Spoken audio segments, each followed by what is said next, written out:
Examination channel சார்பாக அனைவருக்கும் வணக்கம். குரூப் 4 2025 எப்படி நம்ம வேலை வாங்குறது அப்படிங்கிறத பற்றி பார்க்க போகிறோம். அதுக்கு என்ன பண்ணலாம், எப்படி படிக்கலாம் அப்படிங்கிறத பற்றின டிப்ஸ் தான் இப்போ நம்ம பார்க்க போகிறோம். 2025க்கான ஸ்டடி பிளானில் குரூப் 4 எக்ஸாம் ஸ்டடி பிளான் அதில் 200 கேள்வி கேட்குறாங்க. 200 கேள்வியில் தமிழ் 100 கேள்வி, ஜிகே 100 கேள்வின்னு பிரிச்சுக்கோங்க. தமிழ் 100 கேள்வி எந்த பகுதியிலிருந்து கேட்குறாங்க அப்படிங்கிறத பார்க்கலாம்.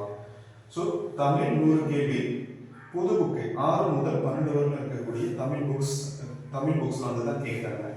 சரிங்களா? ஸோ இப்போ 6ஆம் வகுப்புலேருந்து 12ஆம் வகுப்பு வரையில் இருக்கக்கூடிய தமிழ் புக்கை நல்லா படிக்கணும். அதுலேருந்து தான் கேள்விகள் வரும். அடுத்து பழைய புக்கை நம்ம எப்படி சார் படிக்கலாம்? பழைய புக்கும் 6லேருந்து 12 வரைக்கும் படிக்கணுமா அப்படின்னா அது தேவையில்லை. மெயினாக வந்து பார்த்தீங்கன்னா இதுவரைக்கும் நடந்த 2022 2024 எக்ஸாமில் ஓல்டு புக் தமிழில் 9th 9ஆம் வகுப்பு மற்றும் 10ஆம் வகுப்பு தமிழில் இருந்து தான் அந்த பழைய புத்தகம் சார்ந்த கேள்விகள் நிறைய வந்துருக்கு. நீங்கள் பார்த்தீங்கன்னா தெரியும், ப்ரீவியஸ் கொஸ்டின் பேப்பர் எடுத்து பாருங்கள். ஸோ அதை ரெஃபர் பண்ணி தான் நாங்கள் சொல்கிறோம். 9ஆம் வகுப்பு தமிழ் பழைய புக்கு, 9ஆம் வகுப்பு தமிழ் மற்றும் 10ஆம் வகுப்பு தமிழை படித்தா போதும். அடுத்து மேற்கொண்டு 11, 12 படிக்கணுமா சார் அப்படின்னா 11, 12 தேவை. ஏன்னா புது புக்கு 6லேருந்து 12 வரும் நல்லா படிச்சிங்கனாவே கண்டிப்பாக கிட்டத்தட்ட 85 கேள்விகள் இதில் புது புக்கில் இருந்து தான் கேட்குறாங்க. 10 கேள்வி வந்து பார்த்தீங்கன்னா 9 மற்றும் 10ஆம் வகுப்பு பழைய புத்தகத்தில் இருந்து கேட்குறாங்க. சிறப்பு தமிழ் புக்கில் இருந்து, அதாவது புது புக்கு சிறப்பு தமிழ் 11 மற்றும் 12ஆம் வகுப்பு சிறப்பு தமிழ் புத்தகம் வாங்கி அதை படிங்க. சரிங்களா? புது புக்கு மட்டும் தான் சொல்கிறேன். 11, 12 புது புக்கு சிறப்பு தமிழ் 11, 12 மட்டும் படித்தா போதும். ஸோ இது அட்டன் பண்ணிங்கன்னா இதை மட்டும் படிச்சிங்கன்னா கிட்டத்தட்ட 95+ மார்க் வந்து நீங்கள் தமிழில் மட்டும் வாங்க முடியும். சரிங்களா? அடுத்து ஜிகே பார்ட்டுக்கு வருவோம். ஜிகே பார்ட்டில் 100 கேள்வி இருக்குது. So as per the syllabus என்னவோ அதை எடுத்துக்கோங்க. அதில் மேத்ஸ் சிலபஸில் இருக்கக்கூடியது மட்டும் 25 கேள்வி. சரியா? சிலபஸ் வைஸ் படிச்சுக்கோங்க. ஓகேவா?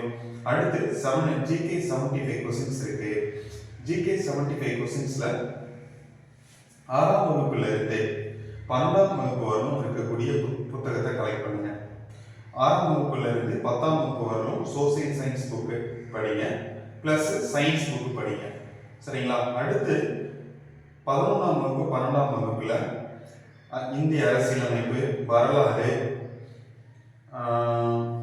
இந்த புக்கை படிங்க. சரிங்களா? இதை படிச்சீங்கன்னாவே ஜிகே பார்ட் வந்து 75 கேள்வி. சரிங்களா? ஜிகே பார்ட் 75 கேள்வி கவர் ஆகிடும். சரிங்களா? ஸோ ஜென்ரலாக பார்த்தோம் அப்படின்னா 6லேருந்து 12ஆம் வகுப்பு வரணும் இருக்கக்கூடிய ஜிகே புக்ஸ், சரிங்களா, சயின்ஸு, சோசியல் சயின்ஸ், ஸோ இது சார்ந்த சிலபஸில் வரக்கூடிய பகுதிகள் மட்டும் படிச்சீங்கன்னாவே போதும். சரிங்களா? So inch by inch syllabus wise தான் நம்ம படிக்கணும். குரூப் 4 பொறுத்தவரைக்கும் சிலபஸ் தானே. புக்கை வந்து தயவு செஞ்சு புக்கை நான் 6 to 12 வரலும் எல்லா புக்கும் படிக்கிறேன் சார் அப்படின்னு சொல்லிட்டு படிக்க தேவையில்லை. சரிங்களா? சிலபஸ் எடுத்துக்கோங்க. உங்களுடைய சிலபஸில் இன்ச் பை இன்ச்சாக என்னென்ன இருக்கோ அதை மட்டும் நீங்கள் ரெஃபர் பண்ணாலே போதும். சரிங்களா? மேற்கொண்டு எதுவுமே படிக்க தேவையில்லை. With book back. சரிங்களா? பேஜ் நம்பர் புக்கை எடுத்தீங்கன்னா பேஜ் நம்பர் 1வது பேஜிலிருந்து அப் டு சிலபஸ்ல இருக்கிற பகுதி வரலும் நீங்க படிச்சீங்கன்னாவே போதும். குரூப் 4ல ஈஸியா நம்ம வேலை வாங்க முடியும். சரிங்களா?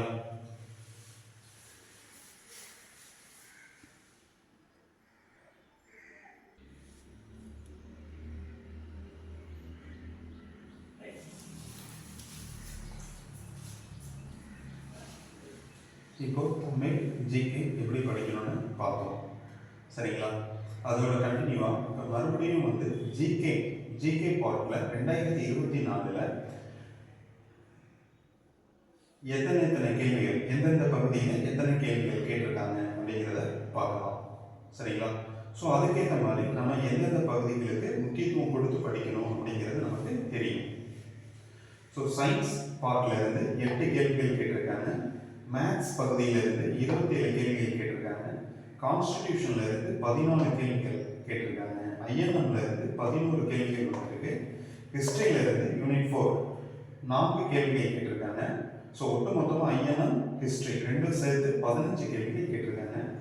யூனிட் 8ங்கிற பகுதியில் 11 கேள்வி கேட்டிருக்காங்க. யூனிட் 9ல் 4 கேள்வி, டோட்டலாக 15 கேள்விகள் யூனிட் 8 9 பார்ட்ல இருந்து கேட்டிருக்காங்க. எக்கனாமிக்ஸில் 6 கேள்விகள் கேட்டிருக்காங்க, ஜியாகிரபியில் 5 கேள்வி கேட்டிருக்காங்க, கரண்ட் அஃபேர்ஸ்ல இருந்து 10 கேள்வி கேட்டிருக்காங்க. ஸோ டோட்டலாக 100 கேள்விகள் கேட்டிருக்காங்க. சரிங்களா? ஸோ இந்த மெத்தடில் தான், அதாவது அடுத்த வருஷமும் இதே மாதிரி கேட்பாங்களா அப்படின்னா இல்லை, இதில் ஏதாவது ஒரு சப்ஜெக்ட்ல கூடுதல் அல்லது குறையலாம். சரிங்களா? அந்த மாதிரி தான் கேட்பாங்க. ஸோ நம்ம அதிகமாக கவனம் கொடுக்க வேண்டிய பகுதி மேத்ஸ் பார்ட் வந்து 27 கேள்விகள் கேட்டிருக்காங்க. அடுத்த எக்ஸாமில் 27 கேட்பாங்க அப்படின்னாலும் இல்லை. ஸோ 25 கேட்கவும் வாய்ப்பு இருக்கு, ப்ளஸ் 27 கேட்கவும் வாய்ப்புகள் இருக்கு. சரிங்களா? இப்போ மேத்ஸ் ஃபர்ஸ்ட் இம்பார்ட்டன்ட் கொடுக்கணும். அடுத்து சயின்ஸ் இம்பார்ட்டன்ட் கொடுங்க. சயின்ஸ் 8 கேள்வி தான். சரிங்களா? சில பேர் சயின்ஸை படிக்காம கூட விட்டுருவாங்க. ஸோ அதனால சயின்ஸ் உங்களுக்கு எப்படி சௌகரியமாக இருக்கோ அதை பொறுத்து நீங்கள் படிச்சுக்கோங்க. முக்கியமான பகுதியை மட்டும் படித்தா போதும். கான்ட்ரிபியூஷன் ரொம்ப ரொம்ப இம்பார்ட்டன்ட். மேத்ஸுக்கு அடுத்து கான்ட்ரிபியூஷன் இம்பார்ட்டன்ட் கொடுங்க. ஐஎன்எம் ஹிஸ்ட்ரி ரெண்டும் சேர்த்து இம்பார்ட்டன்ட் கொடுங்க. யூனிட் 8 9 இம்பார்ட்டன்ட் கொடுங்க. ஸோ கிட்டத்தட்ட maths, contribution, INM history unit 8 9 75 கொஸ்டின்ஸுக்கும் கவர் ஆகிடுங்க. சரிங்களா? So maths, contribution, INM history unit 8 9 இந்த பகுதியிலிருந்து மட்டுமே கிட்டத்தட்ட 75 கொஸ்டின்ஸ். சரிங்களா? 75 கொஸ்டின்ஸ் நீங்க அட்டெண்ட் பண்ண முடியும்.